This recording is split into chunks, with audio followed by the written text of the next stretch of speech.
All right, so here we are, and another special week. As many people know, I've had the pleasure and privilege to be a senior fellow at the Meadows, which has really been a wonderful experience for me. And so this week, I'm having an opportunity to connect with my colleagues at the Meadows. And joining me today for our interview is Jerry Law from the Meadows. I'll let him tell you all a little bit about himself. But welcome, Jerry. Thank you, Dan. It's a pleasure. Yeah, so great to have you. So, what we're really focused on with these interviews is being men in recovery. So, if you want to say briefly a little bit about what you do with the Meadows, but really the focus is on your journey as a man in recovery. Yeah. Well, my actual function at the Meadows is I'm the Director of Family Education and Leadership Training at our various programs. So internally, I do a lot of leadership training with our team, and externally, that's my favorite part, I get to work with families. Quite often, families who are kind of struggling back home while their loved one is in treatment, and I can do some video and phone coaching with them. And then when they're on campus for Family Week or other events, quite often I have the chance then to spend a little bit of time with those families, help them understand the importance of their role in supporting their loved one in recovery. Wow, that's fantastic. That's almost like a family advocate. Yeah, exactly. That's well said. Yeah, that's great. So I think I start every interview the exact same way with the same question, and Yep. that is, what is the greatest gift that recovery has given you toward being the man you always knew you could be? Dan, I was thinking about that, and really there's a one-word answer for me, and it's the word freedom. That's really what recovery has given me. The very first time that I drank alcohol, now not the first time I tasted it, but the first time I really drank it, I was 17, and I had a blackout. And it never got any better. It just kind of went downhill from there. And for the next 30 years, I continued to drink off and on, and then, more and less, and then a lot more, and a little less, and a lot more, until finally, it really truly became daily for me. I couldn't not drink. And when it reached that point, I tried everything I could think of to quit. And like the old joke says, quitting's not hard, it's staying quit. Mm-hmm. That was the challenge. And everything I tried didn't work until finally, I found out the divine paradox of recovery, which is that victory comes through surrender. And when I finally embraced that and did surrender and began to do what other people who are successful in recovery were doing and said, gee, you really ought to try these things, and began to do those things and really embraced recovery, it set me free. And that's it. It's freedom for me. I'm free, not only from alcohol, but I'm free in my life. And that's the gift that recovery's given me. Boy, I tell you, that word has come up multiple times in interviews. But right, because it starts with the freedom from the addiction. Yeah. And it's kind of like, oh my God, I can actually do this. And then, what I hear you saying, and certainly has mirrored my experience as well, it's like freedom begins to expand and expand. And, I interviewed Greg Williams from the Anonymous people last week. He said the same thing. And the thing for him is, it's like, I'm free to be engaged in a relationship as myself. I'm free to be in this world and say yes when I mean yes, and say no when I mean no, and allow that to be part of my business and my personal life. That is so true. I like a lot of us, I grew up with some trauma and some issues, and learned real young how to shut down and close off and be inauthentic and lie really well. And so in recovery, learning, it's okay to just be who I am. What a gift. So the discovery of who we are, right? And particularly as men, right? So, Of course, what's so wonderful about the Meadows is you really get to look deep at the childhood piece. You get to look at that child.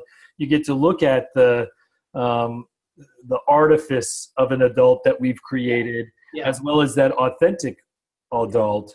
And I think there's real value in saying the exact same thing about men, right? I mean, like we get to look at the boys that we were. We get to look at the adult men that we've kind of forced ourselves to be in light of the man rules and all of these other aspects. But then there's the freedom to be the men who we really want to be, and to not be bound by those man rules, so that, you know, as men, we can talk about, you know, I'm free. I'm free to be who I am. And that means to be the man that I know I want to be, not the man that somebody else says I'm supposed to be. Absolutely. The societal definition of what a man is, certainly in the United States, it's so warped. You know, it's based on big boys don't cry and suck it up and man up, for crying out loud. And, you know, those rules work in some areas of life, but they sure don't work in relationship. You know, I was meeting with some people the other day, and I was half jokingly, I said, you remember when you were in school, we had the debate team, you know, and we learned how to spar and verbally defend our position and so forth. And those are wonderful skills to have in many areas of life. But when we go into relationship and use those skills, they just blow up in our face. Because what we didn't have in school was a resolution team. No, nobody taught us how to do this. That's right. We tried to stumble our way through it and made a mess in many cases of it, and then would turn to something, mood-altering chemicals or behaviors, to try to get some relief from that torture that we were in. Well, and the relationships piece is so critical, right? I mean, it becomes everything for us. And yet the man rules, those expectations for being a man, they really lead us to be what Stephen Bergman, who is an amazing psychiatrist and writer, you know, he said it leads us to be agents of disconnection. And so in many ways, the essence of the man rules and so many of those elements, don't ask for help, always be the best, always be number one, don't be vulnerable, don't share your feelings. All of that is about disconnection. So in many ways, we have to, we're not relearning how to be in relationship. You know, we're learning how to be in relationship. And what I find is so powerful for men in particular is that we're constantly moving from connection to disconnection to reconnection. And that's exactly what I hear you saying. It's the reconnection piece that is so difficult. And I think particularly difficult for men. The more vulnerable the relationship, the more difficult it is to repair. Oh, absolutely. And the more fear, the more anxiety, the more I don't trust. It's just inherent in it. Yeah. And I talk about this in my book, A Man's Way Through Relationships, but it's like, as men, when we move into vulnerability with one another, when we move into that intimacy, sometimes we're not prepared for the impact that it's going to have, the depth of vulnerability. And I said, you know, the analogy I used is like, a lot of us men are constantly walking around the landscape of each other's lives, not knowing where the landmines are, and never knowing when we're going to step on a landmine that blows up the relationship. And I've watched it happen with so many men, where it's like you've got this close, vulnerable, connected relationship, and one disconnection, and it's like one of the parties is like, I'm done. I'm done. Yeah. Well, we learn, if this is what relationship is, if it's going to have this kind of pain, count me out. Yeah. So I just won't do it. I'll be, you know, a mile wide and an inch deep with everybody, because I don't want any pain. And that's just part of relationship. Pain comes with it. Right. And it's sad. I mean, it's sad that that's what we've done to men, that's what we've given men, that we have all these people who kind of stand outside of that and judge men's inability to connect. And you're right, it does come with pain. I always say to people, if you're one of those couples that doesn't fight, that scares me, because it's the disconnection, it's the conflict, and the ability to withstand that and come back and compromise and all of that I found in my marriage and in my closest relationships. Yeah. That's everything. Yeah, it is. And, I love what C.S. Lewis said about it. He said, pain is God's megaphone. He didn't say it's his club. He said it's his megaphone. I mean, this is sometimes we've got to have that pain to get our attention to even recognize something's wrong here. What am I going to do about it? Right. And of course, the tendency, unfortunately, for so many men, we're socialized to think the problem is someone else. Oh, yeah. Oh, yeah. Can't be me. Yeah, that's God's way of telling me that Jerry's an asshole and I just need to stay away from him. Absolutely. Yeah, not that I'm not saying that personally. No, I didn't take it that way. But that, and it's so societal, and I look in particular for men in the workplace. We're in this environment 8, 10, 12 hours a day, depending, and it is one that promotes disconnect. It promotes being one up. It promotes that power-driven relationship. And then we walk through the door at home at the end of the day, only to find out that the dog has more authority than I do. And, everybody in that household, spouse and kids, and they want to be in relationship. And all day long, it's been about power. And taking that hat off and putting on the spouse parent hat, it's difficult. And we just don't know how to do it. That is so true. It's something that, I talk about too. I mean, I'm so with you that it's really about how do we teach men, how do we help men know how to be leaders, congruent leaders in their business and personal lives. Yeah. And they don't feel like one has to be different from the other. Yeah.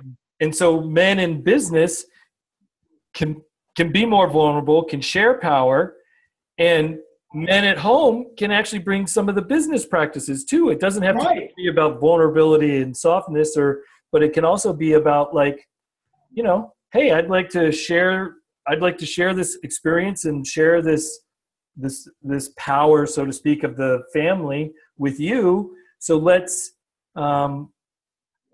be thoughtful about how we connect and about how we work together. Yeah. And when you can have that congruence, boy, it seems to be very powerful. And I really like the way you're saying that, Dan, is that congruence, because there are business skills that translate into the home successfully. And there are relationship skills from the home that transition into the business world successfully. We just have to figure out, how to do this and with whom we can be vulnerable, because not everybody's safe. And, back to your original question, that's what's so wonderful about recovery is when we're active in a recovery community, we get the opportunity to be vulnerable around other people and learn how to do this so that we can transfer it into home and business and community at large. That is so true. What a gift. Yeah. What a gift, especially again, I mean, obviously it's where I go all the time. Sure. But for men in the recovery community, it really shifts how men are allowed to show up. Yeah. And we do get to practice that, and we do get to make mistakes, and we do get to, go through all the pains of relationship. But what a gift and what an opportunity for us to be able to take that out into the world, like you obviously are. I mean, the work you're doing with families is so important because no person with an addiction lives in a vacuum. Yeah. And so I think it's absolutely wonderful. We still live in this society, pardon me for interrupting, but we still live in this society that wants to brand addiction in strictly in moral terms. Well, obviously there's some moral pieces there, but it's not about being bad, wrong, and stupid. It's about being ill and doing things that may be bad, wrong, or stupid. And for families to get their head around that idea that, oh, you mean my loved one isn't just awful person. You mean, oh, okay, here's some ways I can understand what's been going on. And there's that freedom for the families as well. Yeah. And then of course they get the opportunity to look within, which may or may not feel like an opportunity, Yeah. But it certainly helps to facilitate the healing. Amen. So freedom is such a wonderful gift. Freedom, personalized freedom in our relationships, and then the ability to be free in the work that we do, to live our mission, to have a purpose. So I always love for my guests to have the last word. And so I just want to thank you for taking the time. I've really been enjoying getting to know my colleagues at the Meadows more through these interviews. And as I like to say, take us home. Well, Dan, we're delighted to have you as part of the team. You in many ways, were a missing link in our programming, and we're just delighted. I have a heart for men. I can't help it, and I do. And for those families, I always tell families, get education. That freedom for me came in getting education about the disease of addiction and really what it is. So I say to families, if you've got a loved one that's struggling, don't ignore it. Get educated and get help. Reach out. There's so much help available. In some ways, our anonymity in the recovery world is our own worst enemy, because the truth is there's so much help available and people just don't know where it's at. So, to men who need help, reach out. To families who need help, reach out, because it's available. Boy, what a great message to end with for Recovery Month. Happy Recovery Month, Jerry. Same to you, my friend. It's a pleasure to be with you and with your viewers. Thank you so much.